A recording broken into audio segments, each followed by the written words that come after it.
Not every hi-fi component has to be pricey. Let's get that straight. It's about use cases and all of that. What it does, where it sits, what installation you're going to be using it with. You don't go, for example, into McDonald's and ask for cordon bleu food. Not that I eat cordon bleu or McDonald's for that matter, but do you want, say, audiophile hi-fi in your car at 125 miles an hour? That doesn't really work, does it? You're on a German autobahn.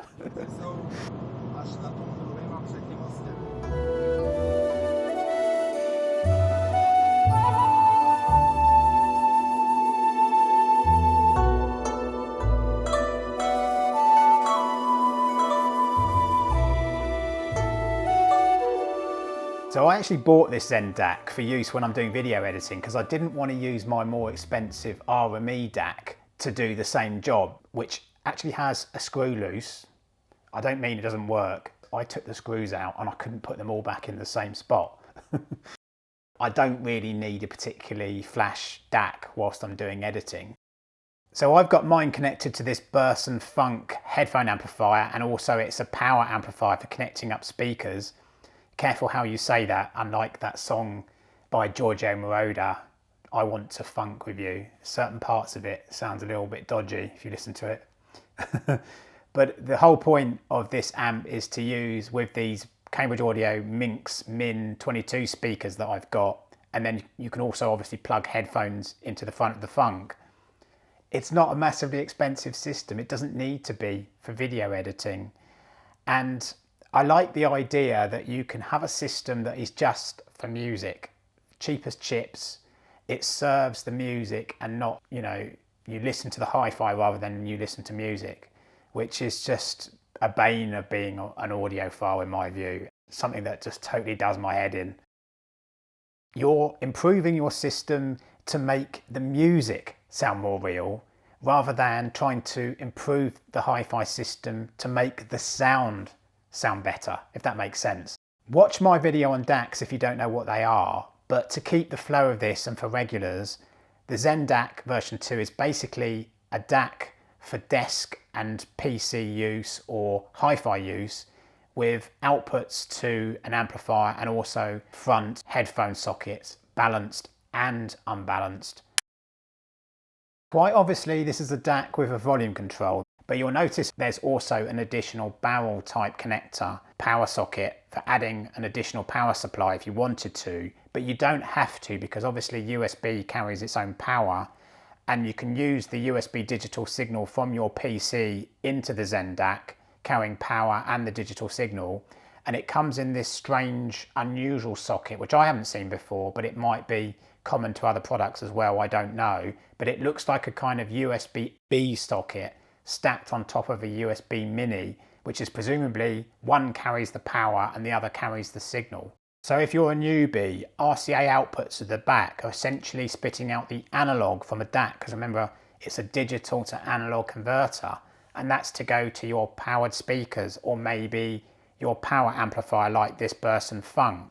But also for that same purpose, there's a little 4.4mm balance socket, and then a little switch for variable and fixed volume. You set it accordingly to where your volume control or your main volume control sits. If your volume control sits further down the chain, set it to fixed. If you want to use the volume control on this Zen DAC, set it to variable. So if I'm telling you how to suck eggs, if you know all of this, but for a product at this price, I think I should cover it from a basic level, because some people watching this may not even know what these things do.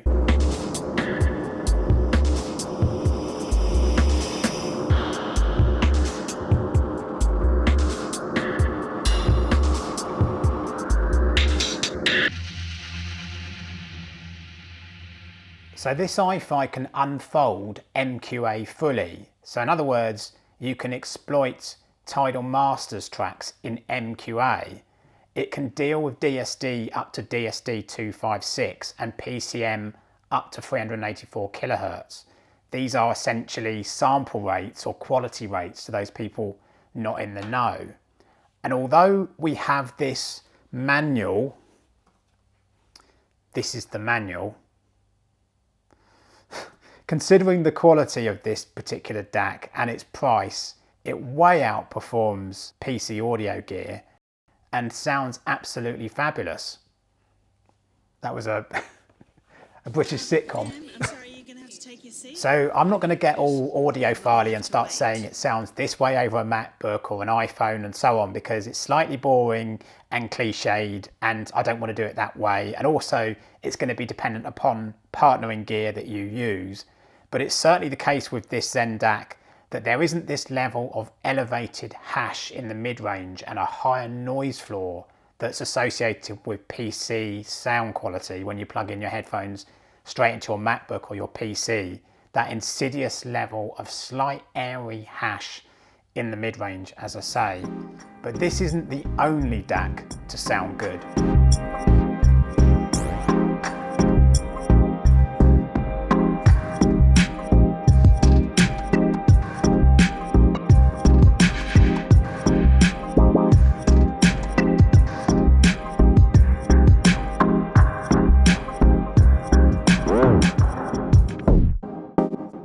The Tone 2 Pro has a credit card type footprint, so it's pretty versatile for use on a desk and also maybe banded to a mobile phone.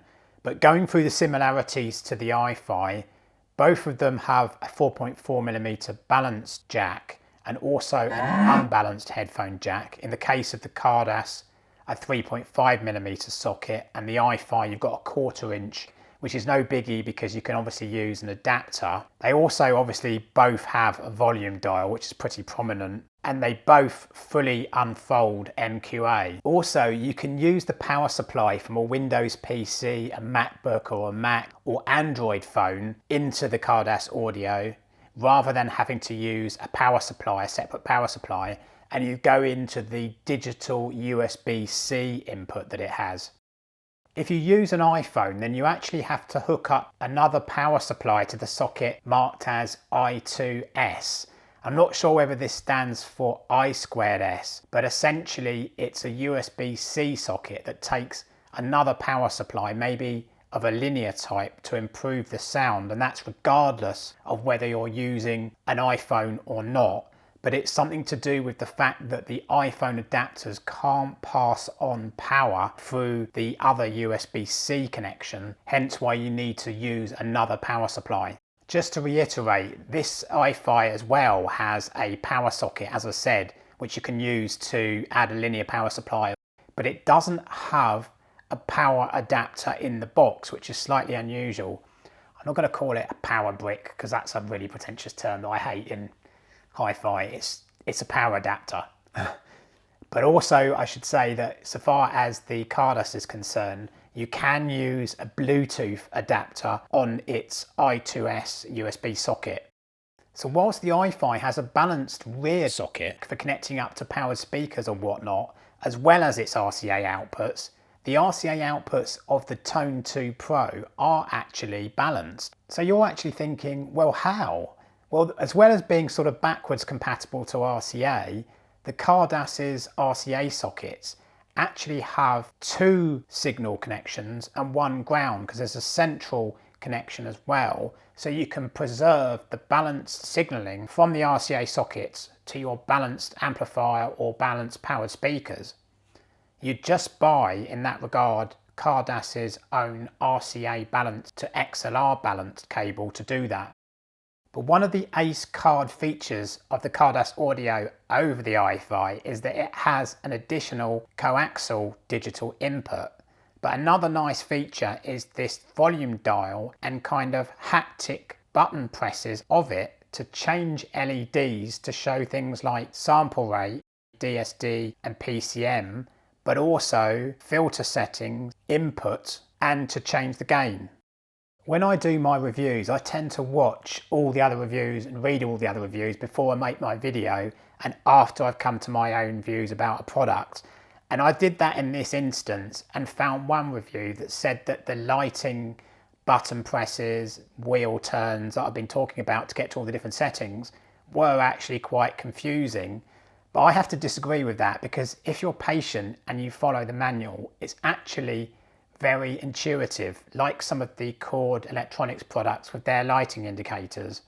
But one really cool feature of this product, and I know they say small things please small minds, certainly like mine, is that you can set it so that you can have the dial change tracks, say if you're playing Spotify on a Mac. How cool is that?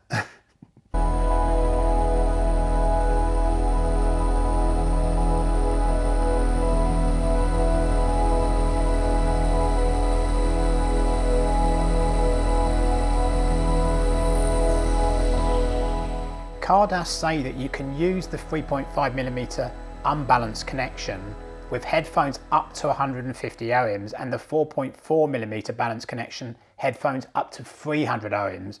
I actually started off using my MAS Audio Science IEMs, the X5Is. They're an armature driver based headphone, and comparison wise between these two headphone DACs, the iFi and the Khadas, sound quality was pretty comparable. I'm not really using anything hard to drive in this test, nor am I using balance cables because I don't actually have any balance cables at 13th note towers at the moment. But when I swapped out to my Adam Audio SP5 headphones that I use for my video editing, I noticed bass is slightly better dynamically and deeper with the Tone 2 Pro compared to the iFi. On the other hand, I think that the iFi has a slightly more padded, thicker approach in the mid-range and a nicer tone compared to the Khadas Audio's more incisive approach in that area. But it's not that far apart from each other, and these are both fantastic DACs, and it would come down to preference in those areas.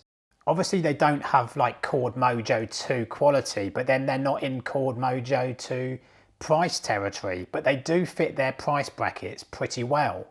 Possibly the iFi might be the DAC to go for if you've got slightly harder to drive headphones than I used in this test. I can't know because I don't have any that are sufficiently at the top end of the bracket that the iFi might be used for, or the Khadas even. And also you've got to bear in mind that a review is for a shortlist, and at the end of the day you've got to get out there and test yourself. Never buy a product based upon what a single reviewer says in a review. This is just an idea, and the dog work is down to you. Thanks for watching.